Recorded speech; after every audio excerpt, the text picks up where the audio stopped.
Sister, kumusta ho kayo? Naririnig niyo ako, sister? Okay lang po. Okay. Opo. Okay. Bismillah, alhamdulillah, rabbil alamin, wassalatu wassalamu ala rasulihil amin, amma ba'd. Una sa lahat ay dalangin natin sa Panginoon naway kayo ay kanyang ingatan mula sa lahat ng mga masasama. Ganun din na idalangin natin sa kanya pagkalooban niya ng maraming mabubuti ang maikling oras natin ngayon. uh, Isang bagay po na nararapat natin na bigyan ng maikling nararapat po natin na bigyan ng paliwanag sa loob ng maikling oras na ito. Ano ang isang bagay na ito? Siya yung bawat isa sa atin, ito ang layunin natin sa lahat ng ating mga pagsusumika, paano natin maibigay sa ating mga sarili ang kanyang tunay na kabutihan.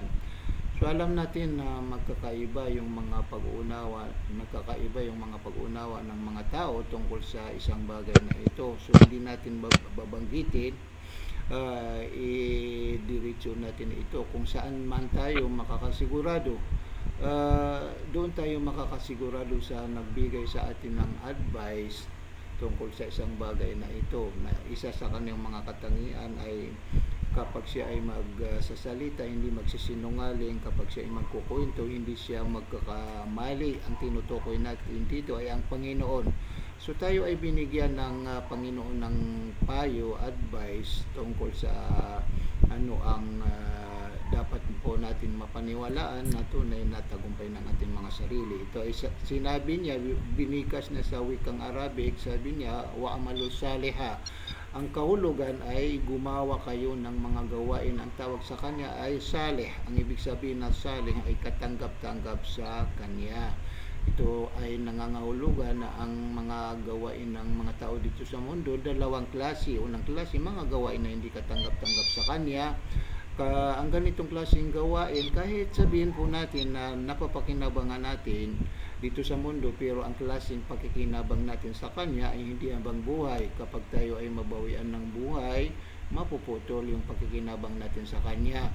So, pangalawang gawain ng mga tao, mga gawain na katanggap-tanggap sa Panginoon. Ang ganitong klaseng gawain, mapapakinabangan natin dito sa mundo, higit lalo ay mapapakinabangan natin sa kabilang buhay. So, nararapat sa taong nais niya, gusto niya ibigay sa kanyang sarili ang kanyang tunay na tagumpay o tunay na kabutihan, paniwalaan niya muna na ang klaseng buhay na pinagkaloob sa atin ng Panginoon, buhay na walang hangganan. Ibig sabihin, kahit tayo ay mabawian ng buhay, may oras na tayo ay babangon muli dahil sa ipagpapatuloy natin yung buhay na pinagkaloob sa atin ng Panginoon. Saan po natin maipagpapatuloy? Doon sa tinatawag na kabilang buhay. So ang ibig sabihin, dalawang klaseng lugar na pinaghanda para sa atin doon sa kabilang buhay. Unang lugar, paraiso. Pangalawang lugar ay impyerno. Kung saan man tayo makakapasok sa dalawang lugar na ito, ang klaseng buhay natin doon ay habang buhay. Dahil sa kailanman hindi tayo mababawian ulit ng buhay. So, kung doon tayo makakapasok sa paraiso, yung mga bagay na ating mapapakinabangan doon sa paraiso, ang pakikinabang natin sa kanila ay habang buhay dahil sa tayo ay mismo hindi tayo mababawian ng buhay. Sa paraiso, hindi tayo magkakasakit. Sa paraiso, kailanman hindi tayo magkakaproblema. Sa paraiso, hindi tayo tatanda. Sa paraiso hindi tayo mababawian ng buhay. So, nalaman po natin ang pinagkaibahan ng dalawang buhay natin dito sa mundo at saka yung buhay natin sa kabilang buhay. Kaya nararapat sa taong gusto na ibigay sa kanyang sarili ang kanyang tunay na tagumpay, idagdag niya sa kanyang pinagsusumikapan, yung mapagsumikapan niya yung mga bagay na kanyang mapapakinabangan doon sa kabilang buhay. nalaman po natin na wala po tayong mapapakinabangan sa kabilang buhay maliban lang sa yung tinatawag na mga gawain na katanggap-tanggap sa Panginoon. Paano natin malaman na ang isang bagay o paano natin maunawaan kung ano ang mga bagay na katanggap-tanggap sa Panginoon? Alam natin na tayo ay linikha ng Panginoon, mayroon layunin ng Panginoon sa kanyang pagkalikha sa atin. Katulad ng kanyang sinabi, hindi ko linika ang mga engkanto, mga tao maliban lang sa ako ay kanilang sambahin. Yung sinabi niya na pagsamba sa kanya, ito ang matatawag na mga bagay na katanggap-tanggap sa Panginoon. Ang sinasabing pagsamba sa Panginoon, hindi lang isang klase, napakaraming klase, pero lahat ng mga klaseng pagsamba sa Panginoon ay lahat ito ay napapaloob sa reliyon ng Islam. Ang ibig sabihin, lahat ng nilalaman ng reliyon ng Islam, lahat ito ay mga uring pagsamba na sa Panginoon, lahat ito ay mga uring pagsamba na katanggap-tanggap sa Panginoon. Ang mga gawain sa Islam, mga gawain katanggap-tanggap sa Panginoon, ang mga pananalita sa Islam, lahat ito ay mga uring pagsamba na katanggap-tanggap sa Panginoon. Ang mga pag-uugali sa Islam, lahat ito ay mga uring pagsamba na katanggap-tanggap sa Panginoon. Kaya ang masasabi po natin sa ating kapatid na nais na ibigay sa kanyang sarili ang kanyang tunay na tagumpay, isuko niya, nararapat niyang isuko ang kanyang sarili sa anuman ginawa ng Panginoon na layunin niya sa kanyang pagkalikha sa atin. Nararapat sa kanya, isuko niya ang kanyang sarili sa relihiyon ng Islam. Ngayon, kapag ninais o ginusto ng isa natin na kapatid na isusuko niya ang kanyang sarili sa relihiyon ng Islam, ano ang tamang pamamaraan? Walang tamang pamamaraan maliban lang sa maisabuhay niya yung unang hakbang sa pagsuko sa relihiyon ng Islam, ang tinatawag na pagsasaksi na katanggap-tanggap sa Panginoon. Alam po natin na ang tinatawag na pagsasaksi na katanggap-tanggap sa Panginoon, na papaloob dito ang tatlong bagay. Ang unang bagay, ang paniniwala sa pamamagitan ng ating mga puso. Halimbawa, paniwalaan ng ating mga puso, walang Diyos na karapat dapat sambahin maliban kay Allah. Paniwalaan ng ating mga puso, si Muhammad ay kanyang sugo at alipin. Pangalawang bagay, anuman ang pinaniwalaan ng ating mga puso ay nararapat po natin ito bigkasin sa pamamagitan ng ating mga dila. Pangatlong bagay, anuman ang pinaniwalaan ng ating mga puso, binigkas ng ating mga dila, nararapat po natin maisabuhay sa pamamagitan ng bawat parte ng ating katawan.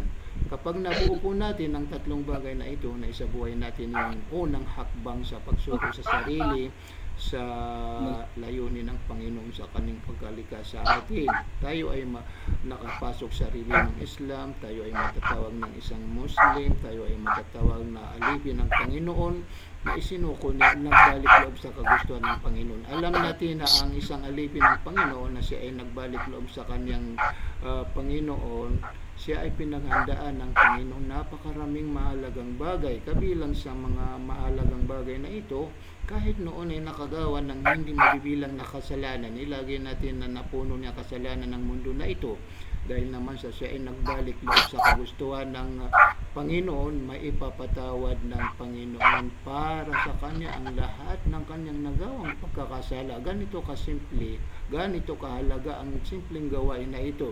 Kaya sa atin naman, kung mayroon tayong naunawaan ng isang bagay na sobrang napakahalaga, ang nararapat sa atin ay samantalahin natin ito, dahil sa tayo mismo ang nakakaalam, hindi natin hawak ang ating mga buhay, hindi tayo makasigurado kung tayo ay aabot sa mga susunod na mga panahon. So para makasigurado, sister, isabuhay natin yung unang hakbang sa pagsuko sa sarili, sa layunin ng Panginoon sa kanyang pagkalikha sa atin, yung tinatawag na pagsasaksi na katanggap-tanggap sa Panginoon. Because sundin niyo ako, sister, sa anuman bibigkasin ko, bigkasin natin ito muna sa lingwaheng Arabic, tapos translate natin sa lingwaheng Tagalog. So, itaas niyo, sister, ang kanang kamay, ang ating ituturo. Ganito, nakikita niyo po. Ito ay ang kahulugan, ay isa sa mga katangian ng sino man nararapat magiging Panginoon ay nag-iisa. Wala siyang katambal, wala siyang kaagaw. Hindi tayo pwede magkaroon ng maraming Panginoon dahil sa kung marami ang Panginoon, sigurado na sila ay magkakaagawan ng kagustuhan. Kapag magkaagawan sila ng kagustuhan, magugulo po tayo. Yun ang kahulugan. So because lakasan po natin ang ating pagbibigay, sister. Ashhadu, naririnig po ako. Ashhadu, ashhadu,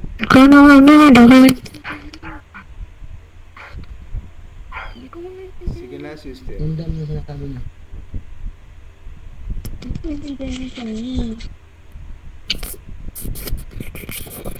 Ganun. Ashhadu, Mahina. Asyhadu. Allah, Tama po ba? tama. Allah. Ilaha, Ilaha. Ilaha. illallah, Illallah. wa ashhadu, Wa asyhadu. Wa. Asyhadu. anna Anna. Muhammadan, Muhakadam. Muhammadan, Muhammadan. Muhammadam. abduhu Abdu. wa rasuluhu.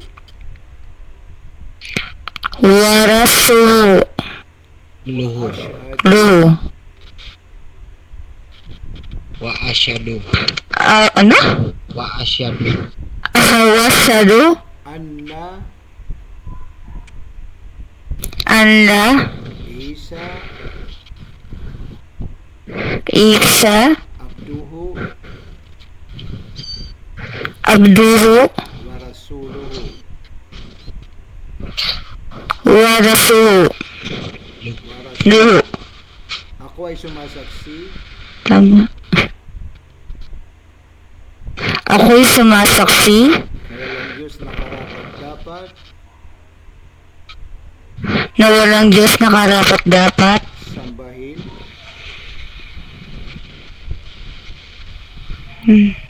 sambahin maliban kay Allah maliban kay Allah, at ako ay sumasaksi at ako'y sumasaksi na si Muhammad na si Muhammad ay kanyang sugo ay kanyang sugo at alipin at alipin, at ako ay sumasaksi at ako'y sumasaksi na si Jesus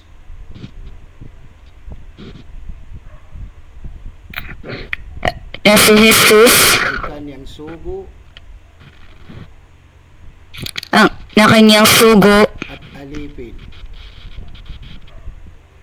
at alipin. Allah Akbar. Congrats sa iyo, sister. Ikaw po ang pinagpalang linis Alam ko po. ng Panginoon. Assalamualaikum. Waalaikumsalam, kapatid. Ikaw po ang pinagpalang linika ng Panginoon dahil sa pinagkaloob niya sa iyo ang sobrang napakahalagang bagay na ito. Ito ay nangangahulugan dahil sa mahal kayo mismo ng Panginoon, kaya ikaw ang kanyang pinili na ipinagkaloob niya sa iyo ang sobrang napakahalagang bagay na ito. Congrats. Welcome, sister. Oy, sukran, magsukol kapatid. Mapipiya ka no? Oy. Alhamdulillah, kapatid. Oh. Alhamdulillah. Magsukol. Okay. Welcome. Aja. Mubarak.